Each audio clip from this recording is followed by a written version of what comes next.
उपबाचस्पति महोदय आम भोगरे निर्वाचन मंडली गोटे बहुत पुराना दाबी थिला जे जलेश्वर दीघा को रेल संजोग करने रेल संजोग हेले खाली भोगरे नुहे उत्तर बालेश्वर जलेश्वर एवं बस्ता अन्य ब्लॉक मध्य उपकृत हवा कथा 2011-12 ये प्रपोजाल सैंक्शन है एवं जमी अधिग्रहण करने की नोटिस है किंतु आज पर्यंत जमी अधिग्रहण है ना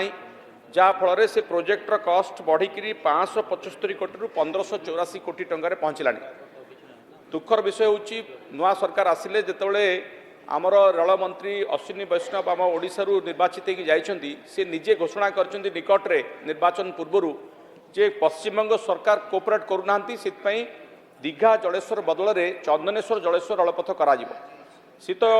असुविधा ये हम जे दीघा जलेश्वर आम गोटे इंटरस्टेट कनेक्टिविटी होती आम अधिक ट्रेन पाई था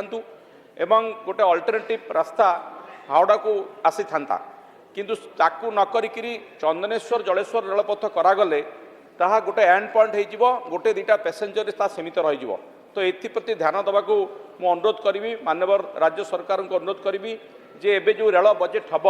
से जहाँ भी निष्पत्ति नहीं तार पुनर्विचार करूँ दीघा जलेश्वर रेलपथ हवा जरूरी रही जमी अधिग्रहण करने से कहते फास्ट ट्रैक कम्प्लीशन्स करा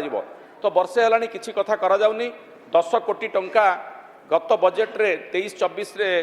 दि जाइए एलोकेट करा किंतु जमी अधिग्रहण करने कौन सर्वे कार्य करने एपर्यंत कौन निष्पत्ति नि तो एबे राज्य सरकार को अनुरोध करी सी प्रस्ताव रखु रेलवे बजेट पूर्व दीघा जलेश्वर रेलपथर निर्माण करने जहाँ आवश्यक पदक्षेप निया से संपर्क में राज्य सरकार अवगत कले आम शीघ्र गोटे रेलपथ पाई। धन्यवाद।